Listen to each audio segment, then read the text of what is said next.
আমরা গৃহিণীরা নীরবে অনেক কিছু সহ্য করি, কিন্তু সংসারের স্বার্থে সব করতে পারি। কথাই নয়, কাজে আমরা নিজেদের প্রমাণ দিই। কষ্ট থাকলেও মুখে হাসি রাখি, কারণ জানি আমাদের উপরেই পুরো সংসারটা দাঁড়িয়ে। সময় বদলাচ্ছে, আগের মতো শুধু রান্নাঘরেই সীমাবদ্ধ নেই আমরা। সংসার সামলানোর সাথে সাথে নিজেদের বুদ্ধি দিয়ে প্রতিটা কাজ সহজ করে দিচ্ছি আমরা। ছোট ছোট হিসাব, সময়ের প্ল্যানিং, কম খরচে সংসার চালানো, এই সব কিছুই একজন গৃহিণী নীরব শক্তি দিয়ে সম্ভব হয়।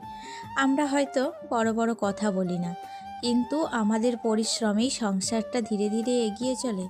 সব গৃহিণীদের জন্য একটাই কথা, তোমরা দুর্বল নও, তোমরাই সংসারের আসল শক্তি। আজকে আমি এই রকমই কিছু দৃশ্য তোমাদের সাথে শেয়ার করব। আজকে কিন্তু বেশ সকাল সকাল ঘুম থেকে উঠেছি। আসলে বাবুকে প্রথম যখন স্কুলে ভর্তি করলাম, তখন কিন্তু সময় ম্যানেজমেন্ট করতে আমার বেশ অসুবিধাই হচ্ছিল। তারপরে একবারে প্রতিদিন করতে করতে এখন কিন্তু ঠিক অভ্যাস হয়ে গিয়েছে। তো আমরা মেয়েরা তো অভ্যাসের দাস। প্রত্যেকটা কাজ দেখবে প্রথম প্রথম কিন্তু একটু অসুবিধা হলেও পরবর্তীকালে কিন্তু সেটা অভ্যাসে পরিণত হয়ে যায়। যেমন ধরো, এখন কিন্তু আমি ঠিক সময়টা ম্যানেজ করতে পারি। সকাল সকাল উঠে ছেলেকে স্কুলে পাঠিয়ে সময়ের মধ্যে সব কাজগুলো কমপ্লিট করতে পারি। তোমরা তো দেখলেই সকালবেলায় সমস্ত বাসি কাজ কমপ্লিট করে এখন এসেছি ছাদে। আর ছাদে আসাটা কিন্তু আমার একটা রুটিনে দাঁড়িয়েছে। ছাদে এসে আমি যে গাছগুলোয় জলের প্রয়োজন সেগুলোতে জল দিই, যে গাছগুলোতে একটু মাটিগুলো আলগা করে দিতে হয় সেই গাছের গোড়াগুলোও কিন্তু একটু আলগা করে দিই। আর যে গাছগুলো ছায়াতে রাখার প্রয়োজন সেগুলোকে ছায়ায় রেখে দিই। এই রকমভাবেই আমি প্রত্যেকটা জিনিসের যত্ন নিতে শুরু করি। দেখো, সেই যত্নের ফলে আমার এই সুন্দর গোলাপ গাছটায় একটা সুন্দর ফুল দিয়েছে, যেটা কিন্তু আমার এই পরিশ্রমের ফল। আর এই ফলগুলো পেতে আমার খুব ভালো লাগে। সেই কারণেই আমি ওদের এত ভালোবাসি আর ওদের প্রতি এতটা যত্ন করি। দেখো, তোমরাও দেখো ফুলটা কি সুন্দর না, নিস্তব্ধ চোখে আমার দিকে চাইছে। তো যাই হোক, ছাদের রুটিন তো শেষ, এবার চলে এসেছি নিচে। আর নিচে এসেই কিন্তু আমার মেন কাজ হয় আমার এই বেডরুমে। আমার বেশিরভাগ সময়টাই কাটে ছাদে, কিংবা আমার রান্নাঘরে, কিংবা আমার বেডরুমে। এই যে আমার তিনটে জায়গা, আমি অল্টারনেট করে সমস্ত কাজ কিন্তু ম্যানেজ করে নিই। তো কালকে দেখো, বেড কভারটা তো কেচে দিয়েছিলাম, তারপরে না আর কিন্তু রাত্রির মধ্যে পাতাও হয়নি। তাই আজকে সকালবেলায় ভালো করে বেডটাকে ঝেড়ে নিয়ে বেড কভারটা বিছিয়ে দিচ্ছি। আর দেখো, বেশ সুন্দর লাগে কিন্তু এই বেড কভারটা পাতলে গোটা বেডটারে একটা, আর গোটা রুমটারই চেহারাটা কিন্তু অন্যরকম হয়ে যায়, এত সুন্দর কালারটা। যাই হোক, যত কাটছি ততই কিন্তু উজ্জ্বল হয়ে উঠছে। এদিকে তো আমার সমস্ত বাসি কাজ কমপ্লিট হয়ে গিয়েছে, আর সময়ের মধ্যে সবটা শেষ করতে হবে, কারণ এখন বাবুর স্কুল থেকে আসতে ওই 11টার মতো বেজে যাচ্ছে। আশা রাখছি আর কয়েকদিন থেকেই কিন্তু স্কুলটা আরেকটু মর্নিংয়ে হবে, তখন কিন্তু আমাকে আরও সকাল সকাল উঠতে হবে। তো সময়ের কাজগুলো সময়কেই করতে হবে। যাই হোক, আমাদের সমস্ত দিক থেকে ভেবে দেখলে বেশিরভাগ সময় কিন্তু মেয়েদেরকেই সব কিছু মানিয়ে নিতে হয়, বিশেষ করে শ্বশুরবাড়িতে। তো সব সময় কেন বাড়ির বউরাই মানিয়ে নেবে? অপর দিকে যে মানুষটা থাকছে অপোজিটে, তো তাকেও তো কিছু সময় মানিয়ে নিতেই হবে, তাই না? তো সেই দিক থেকে দেখতে গেলে সমস্ত কিছুটা কিন্তু আমাদের মেয়েদের ঘাড়েই পড়ে যায়। কিন্তু আমরা মেয়েরাও যদি সব সময় সেটা মুখ বুজে সহ্য করে নিই, মেনে নিতে শুরু করি, তাহলে কিন্তু আমাদের ওপর আরও অত্যাচার বাড়বে। এক ধরনের অত্যাচারই বললাম এটাকে।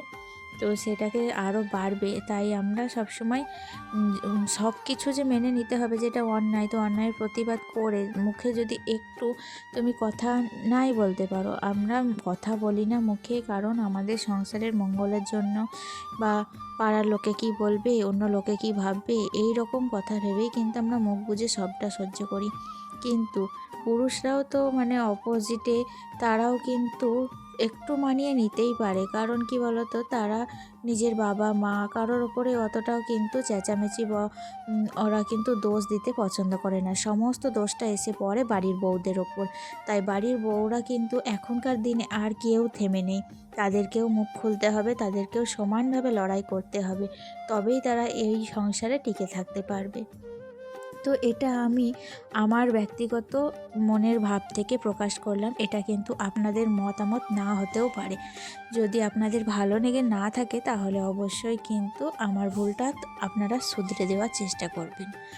তো যাই হোক, ওদিকে তো সকালের জলখাবারটা করে নিয়েছিলাম। তারপরে কি বলো তো, বাইরে না আমি একটু আমাদের যে বাইরের নাচটা আছে সেটা একটু ঝাড়ু দিতে গিয়ে ওখানে মনে হলো কিসে যেন পা দিলাম, তাই আমি কিন্তু আমার ড্রেসটা একটু চেঞ্জ করে নিয়েছি আর তারপরে চলে এসেছি ওপরে। আসলে অনেক জামা কাপড় একসাথে জড়ো হয়ে গিয়েছিল, সেই জামা কাপড়গুলোকে কিন্তু আমি এখন ভালো করে ভাঁজ করে আলগিনে সাজিয়ে রাখছি। আর এত পরিমাণে জামা কাপড় আমাদের হয়, মানে বাড়িতে অনেকগুলো মেম্বার, তাই অনেক জামা কাপড়, তাই একটা আলগিনে কিন্তু সমস্তটা কমপ্লিট হয় না, তাই কিন্তু পাশের এই ঘরে আর একটা আলগিনেও অর্ধেক জামা কাপড় আমাকে রাখতে হয়। রুবিনা আমাকে কমেন্ট করেছে, দিদিভাই লাইক দিয়ে তোমার পুরো ভিডিওটি দেখে নিলাম, আজকের ব্লগটাও খুব সুন্দর হয়েছে। থ্যাংক ইউ রুবিনা তোমাকে, তুমি প্রতিদিন আমার ব্লগ দেখো, আমাকে কমেন্ট করো, এইভাবেই আমার পাশে থেকো, আর অসংখ্য ধন্যবাদ তোমাকে। তো যাই হোক, আমাকে বেশ কয়েকজন বন্ধুই কমেন্ট করে প্রতিদিন, তো সকলের নাম তো আমি নিতে পারি না, আর সকল বন্ধুদের আমার তরফ থেকে অসংখ্য ধন্যবাদ এইভাবে আমার পাশে থাকার জন্য, অল্প কদিনের মধ্যেই আমাকে এত ভালোবাসার জন্য অসংখ্য থ্যাংক ইউ। তো যাই হোক, দেখো আমার আলনা গোছানো কিন্তু অনেকটা মানে কাছেই এসেছে কাজ। তো যাই হোক, আজকে আবার কি বলো তো, টিউশনি যেতে হবে।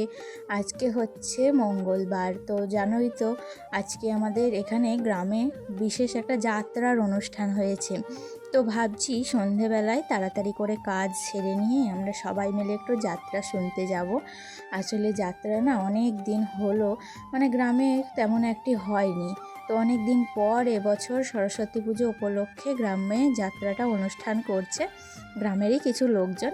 তো আমরা ভাবছি সবাই মিলে একটু দেখতে যাব। আসলে যাত্রা দেখতে, থিয়েটার দেখতে খুব ভালোই লাগে। আর কি বলো তো, অনেক দিন হলো তো এইসব থেকে দূরে আছি, তাই জন্য ভাবছি যে আজকে কিন্তু দেখতে যাব। তো বাবু তো খুব একটা পছন্দ করে না, ভাবছি ওকে ঘুম পাড়িয়ে রেখেই যাব, কিন্তু জানি না এখন ঘুমোবে কি না। তো এদিকে দেখো আমি কিন্তু ভাত খাইয়ে দিয়েছি, তারপরে ভাত খাইয়ে টাইয়ে আবার টিউশনি গিয়েছিলাম মাঝখানে। তো সন্ধেবেলায় একবারে দেখা হচ্ছে, তো আমাদেরই এক ভাই এখানে আছে, তো ঘোষদের, তো মানে আমার হাজবেন্ড তাদের বাড়ি গিয়েছিল কিছু ফল দিতে, তার বাবাকে তো অনেকখানি দুধ দিয়ে পাঠিয়েছিল। তো ভাবলাম যে দুধটা কি করব, অনেকখানি দুধ দিয়েছে, তাই দেখো দুধটাকে কিন্তু আমি মেরে একটু ক্ষীর বানিয়ে নিচ্ছি।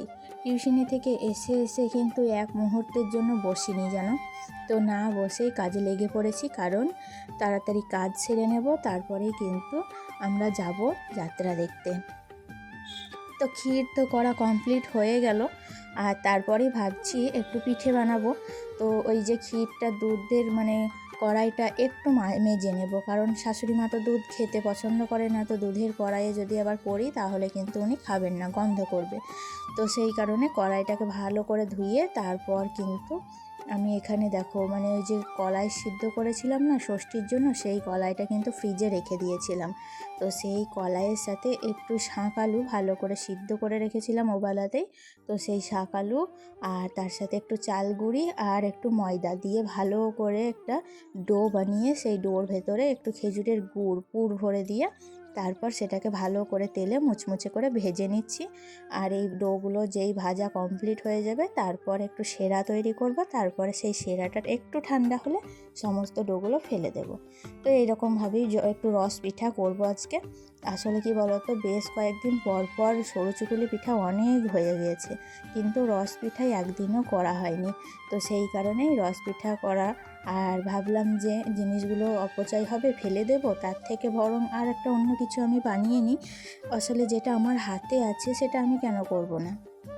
তো সেই কারণেই দেখলাম যে জিনিসগুলো ফেলে দেওয়ার থেকে কিছু বানিয়ে সবারই মুখে তুলে দেওয়া অনেক ভালো।